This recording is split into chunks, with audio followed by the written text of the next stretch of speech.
Welcome everyone. This is Ayushi Pradhan, and I have secured All India rank 36 in UPSC 2023. This was my third attempt. I was already selected in UPSC 2022, and I got 334 rank in my second attempt. So here I'm going to share my strategy. Before sharing my strategy, I will start with my brief academic background. So I had prepared.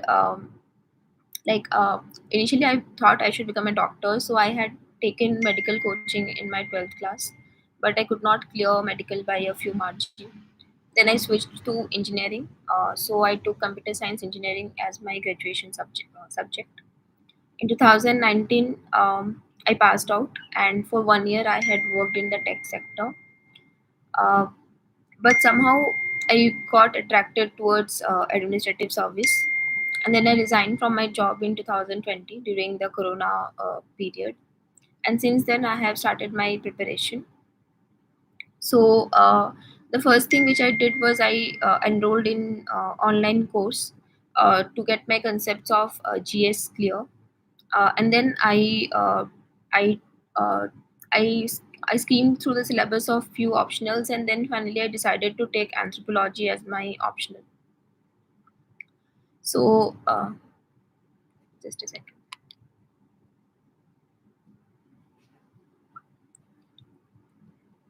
Okay, so this was my initial background.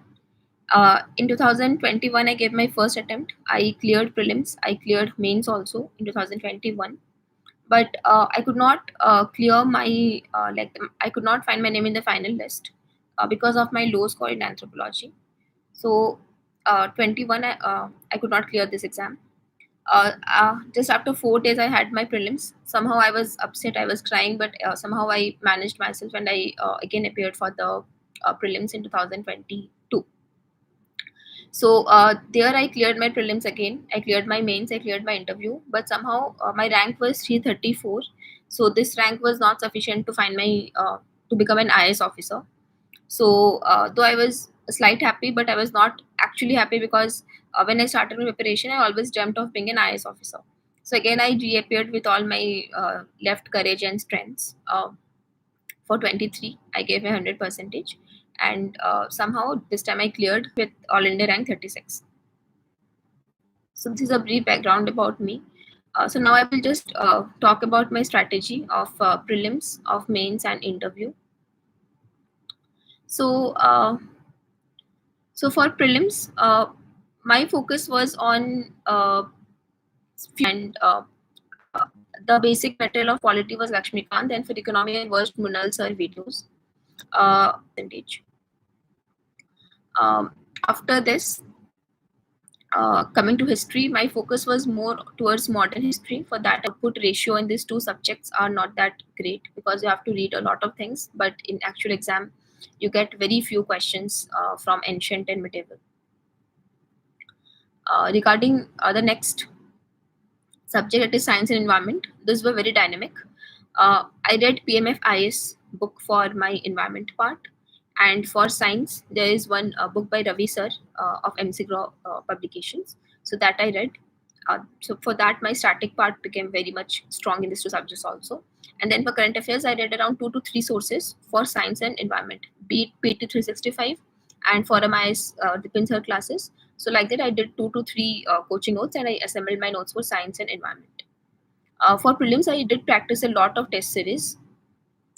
Initially, I started with sectionals. Uh, I made sure that I have given around 30 to 40 sectionals. And in the last 1 month, I also gave around 20 FLTs.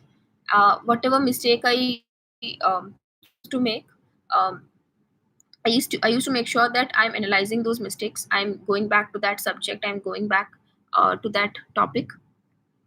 So by multiple revisions, I made sure that I'm becoming very much clear with my concepts, etc. So that is how I focus on my prelims. Along with this, one important thing which I did was I practiced lot of PYQs. I looked at the options of the options, and I analyzed the reason why UPSC is giving such options. Can I know the language? Like, shall I speak in English or Hindi?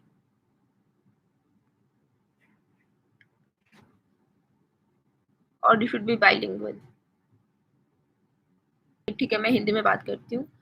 तो सो मतलब इस तरीके से मैंने अपना prelims का preparation किया। अम, जी, आप इंग्लिश मीडियम में दे सकते हैं। लाइक जो लैंग्वेज का ऑप्शन होता है वो I will take the queries later, तो फर्स्ट मैं अपना स्ट्रैटेजी बता देती हूँ।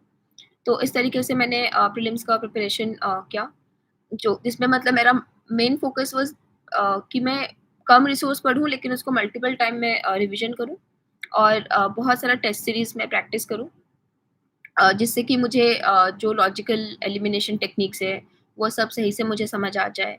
And also focus was on PYQs. तो ये हो गया प्रीलिम्स का। जब मेंस का बात करते हैं तो मेंस में आपका आंसर राइटिंग प्रेजेंटेशन काफ़ी इम्पोर्टेंट है।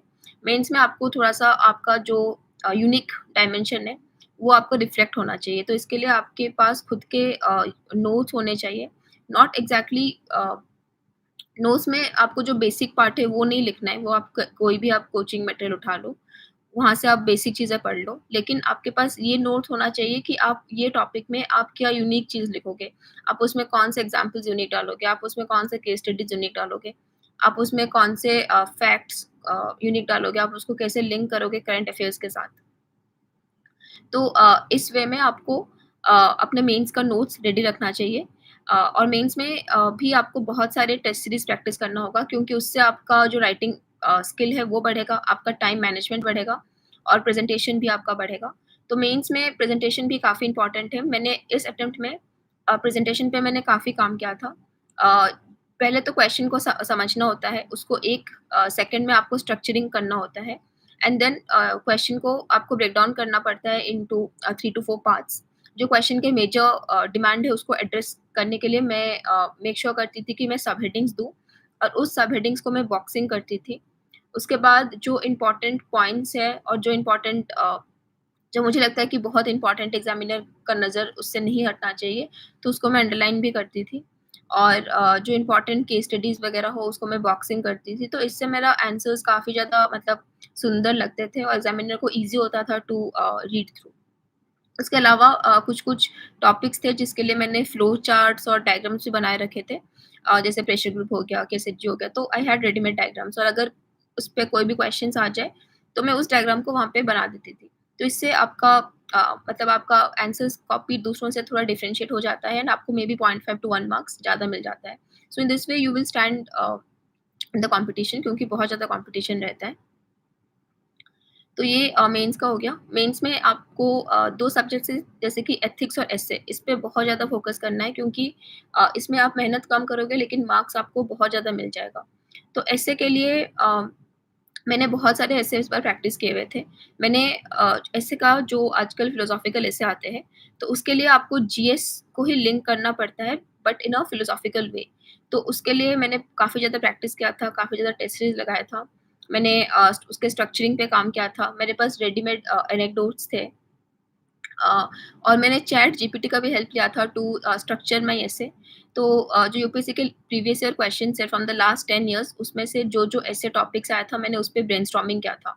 तो ऐसे में the most important part is कि आप बहुत ज़्यादा ऐसे को ब्रेनस्टॉर्म कीजिए एंड प्रैक्टिस कीजिए within the time limit and have some readymade anecdotes for you. इसके अलावा कमिंग टू एथिक्स, एथिक्स के लिए मैंने 2-3 सोर्सेज़ फ़ॉलो किए थे। एक था ल्यूकमैन आइस का जो बेसिक नोट्स है उसको मैंने पढ़ा था। फिर फोरम आईएएस का क्लास होता था आयुष सर का, वो भी मैंने किया था, वहाँ से मैंने नोट्स बनाए थे। और फोरम आईएएस का रेड बुक होता है, वो पढ़ा था। And along with that Kalam IAS एक होता है, उनका एथिक्स एग्ज़ाम्पल्स के कॉम्पिलेशन थे, वो भी काफ़ी अच्छे थे। तो उससे मैंने अपने नोट्स, ये 3-4 सोर्सेज़ जो मैंने बोला, उससे मैंने अपने नोट्स को काफ़ी ज़्यादा कॉम्प्रिहेंसिव कर लिया था। एंड इसके अलावा मैं खुद भी नेट से सर्च करके कुछ-कुछ यूनिक नोट्स बना लेती थी, कि कभी टॉपर कॉपी से कुछ अच्छा पॉइंट्स मिल गए, एग्ज़ाम्पल्स मिल गए, उसको भी नोट डाउन कर लेती थी। तो इस वे में मेरा एथिक्स काफ़ी ज़्यादा मैंने उसको एनरिच कर लिया था। और एथिक्स में मैंने काफ़ी ज़्यादा प्रैक्टिस भी किया था। फोरम आईएएस का टेस्ट सीरीज़ हो गया, लुकमैन आईएएस का हो गया, ऐसे कुछ-कुछ कोचिंग के टेस्ट सीरीज़ भी मैंने प्रैक्टिस के लिए लिखे थे। अ, और इसके अलावा मैंने उसके जो एथिक्स के जो पीवाईक्यूज़ है, केस स्टडीज़ हो गया और क्वेश्चन आंसर्स जो हो गए थ्योरीज़ पार्ट, उसको भी मैंने काफ़ी अच्छे से प्रैक्टिस कर लिया था। तो मेरे दिमाग में एथिक्स के क्वेश्चन्स देखते ही एक माइंड मैप होता था। जो क्वेश्चन्स के थ्योरी पार्ट होते थे, उसको मैं ट्राई करती थी कि एथिक्स का जो सिलेबस है उसके साथ उसको लिंक कर पाऊँ, ताकि मेरा थ्योरी पार्ट काफ़ी अच्छा हो दूसरों से। एंड मेरे पास सभी टॉपिक्स के लिंकेजेस में एक-एक कोटेशंस था। जैसे कि आपको क्वेश्चन आता है एथिक्स में रिगार्डिंग योर एनवायरमेंटल एथिक्स, तो उसके लिए थोड़ा कैची हूँ बाय यूजिंग दोज़ कोटेशंस। तो ये एथिक्स का हो गया। रिगार्डिंग माय ऑप्शनल ऑप्शनल के लिए मेरा ऑप्शनल में एंथ्रोपोलॉजी था। तो इसके लिए मैंने भी कोचिंग का हेल्प लिया था क्योंकि मेरा बैकग्राउंड कंप्लीटली डिफरेंट था, तो मेरे लिए काफ़ी डिफ़िकल्ट था ह्यूमैनिटीज़ सब्जेक्ट को समझना। तो मैंने इसलिए कोचिंग का हेल्प लिया था। ऑनलाइन क्लासेस किए हुए थे मैंने। वहाँ से मैंने फिर अपना उनके एग्ज़ाम्पल्स है, केस स्टडीज़ है, उसको मैंने नोट डाउन किया हुआ था। इसके अलावा भी उसका सेम स्ट्रैटेजी है कि मैंने उसपे भी मैंने बहुत सारे टेस्ट सीरीज़ प्रैक्टिस किए थे ऑप्शनल के लिए भी। अराउंड 10 टेस्ट सीरीज़ मैंने 10 टू 15 टेस्ट सीरीज़ मैंने जो प्री और मेंस होते हैं मैंने किए थे और जो भी मेरा गलती होता था उसको सुधारती थी। देन मैं रोज़ आंसर राइटिंग करती थी। एंथ्रोपोलॉजी में मेरे पास एक sir there was a mentor जो फिर कमेंट करते थे कि कैसे इसको इम्प्रूव करना है, कैसे स्ट्रक्चरिंग को इम्प्रूव करना है और एग्ज़ामिनर आंसर में एग्ज़ैक्टली क्या ढूँढता है क्वेश्चन के डिमांड में सबसे इम्पोर्टेंट होता है आपका जो डेप्थ है, वो काफ़ी ज़्यादा और इसके अलावा there has to be proper इस पे आपके पास अच्छा ओपिनियन शुड बी फॉर्म्ड ये का एक टाइप होता है टाइप उसमें काफ़ी ज़्यादा स्ट्रेस होता है। तो अभी आप क्वेश्चंस पूछ सकते हैं, मैं उस हिसाब से दूँगी। मोटिवेट अ, था कि मुझे कुछ अच्छा करना है, मुझे लार्ज स्केल इम्पैक्ट लाना है। And this is the only position जिससे मैं लोगों को कुछ quit you should always think about the reason like why you started the preparation at the और मैं इतना और मुझे ये लगता था कि अगर मैं इतना आगे आ चुकी हूँ, तो अब तो मैं पीछे नहीं जाऊँगी। आई विल आपके पास जो क्लोज़ फ्रेंड्स हैं अगर आप क्योंकि ऐसा टाइम आएगा जब आपको लो फ़ील होगा, तो मेरे पास आई वाज़ लकी इनफ कि मेरे पास मेरे स्कूल फ्रेंड्स थे, उस फ्रेंड्स होने चाहिए for emotional support and also you can यहाँ बनना है तो ये करके आप अपना 100% दीजिए एंड बाकी जो चीज़ है वो भगवान पे छोड़ दीजिए। हिंदी में देना है, प्री कैसे देना है, मेंस कैसे देना है और अगर आपका मेंस मान लीजिए कि आपने इंग्लिश में दिया है, स्टिल आप अपना इंटरव्यू हिंदी में दे सकते जो इंटरव्यू को आप दे सकते हो। देखिए नोट्स के लिए मैंने कभी बहुत ज़्यादा पेजेज़ का नोट्स नहीं बनाया। मैंने क्या किया था सुन जैसे कि जीएस2 का बात करते हैं, तो मैंने क्या किया था मैंने सुन्नी आइस का बुक लिया था।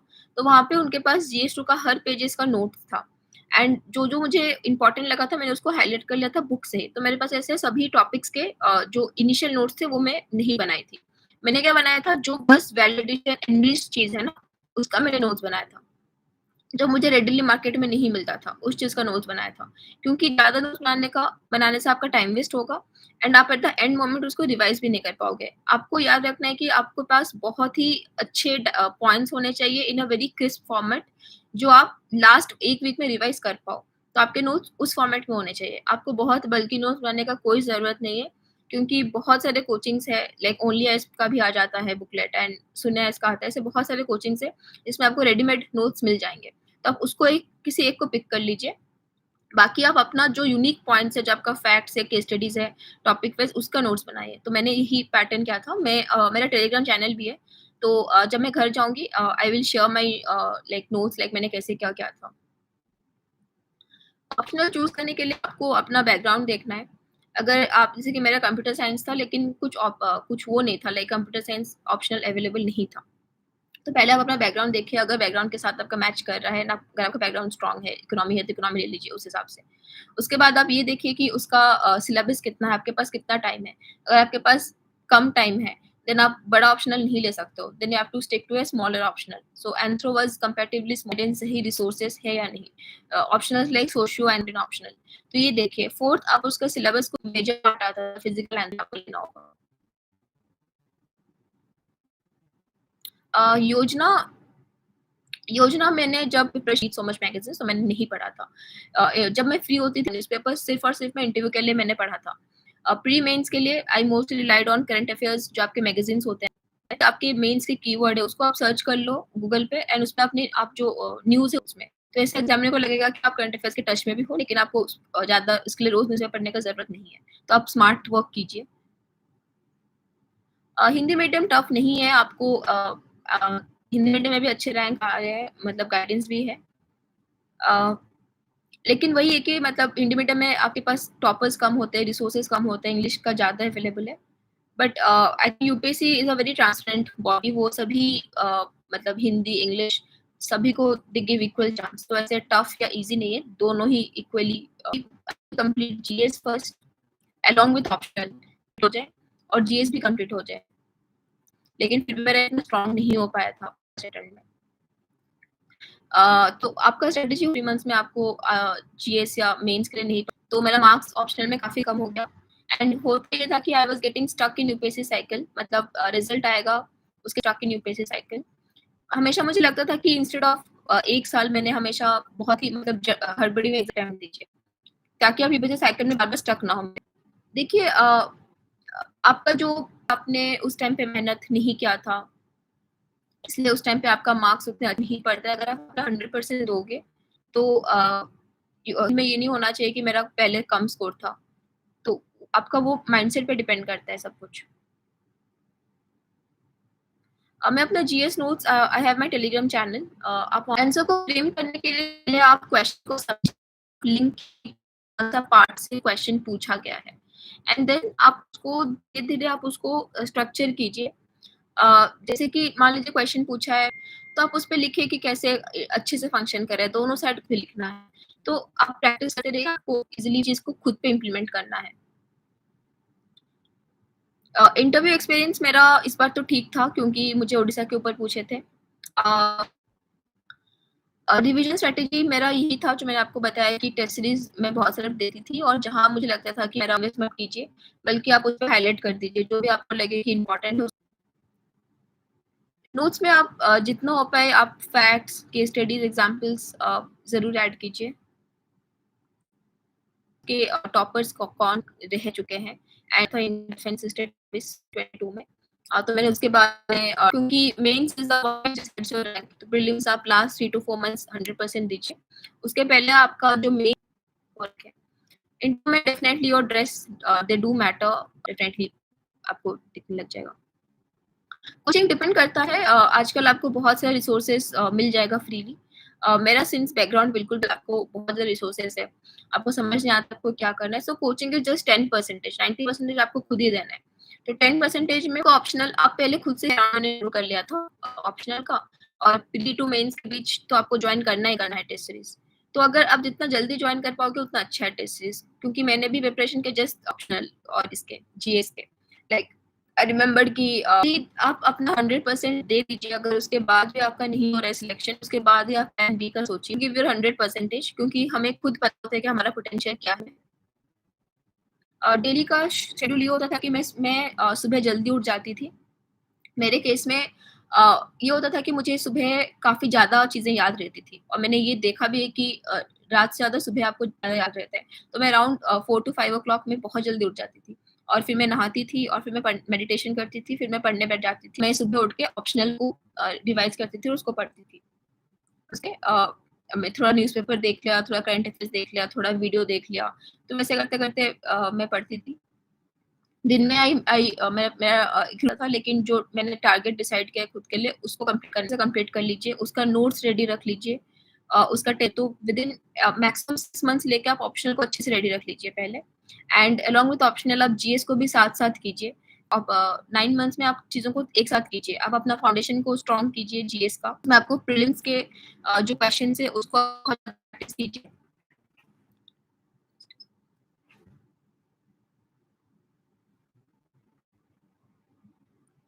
आप क्वेश्चन्स के आप प्रीलिम्स के टेस्ट सीरीज़ को बहुत ज़्यादा आप प्रैक्टिस कीजिए। उसके बाद आपका प्रीलिम्स क्लियर होने के बाद जो प्री टू मेंस है, that is the most important time. तो उस टाइम पे भी आप अपने जो आप पहले नोट्स आपके जो रेडी है, उसको आप बार-बार रिवाइज़ कीजिए, और उसमें बहुत सारा आप टेस्ट सीरीज़ लगाएँ, और जो पीवाईक्यूज़ है इवन फॉर मेंस आल्सो, उसके आपके पास आंसर्स रेडी होने चाहिए।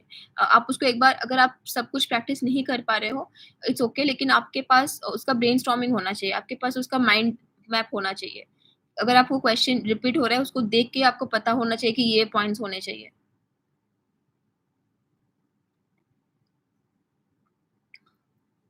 Current affairs I already discussed कि मैं न्यूज़पेपर नहीं पढ़ती थी। I used to refer to PT 365 and PYQs में आपको मिल जाएगा। आप ओनली आईएएस का पीवाईक्यू सर्च कीजिए।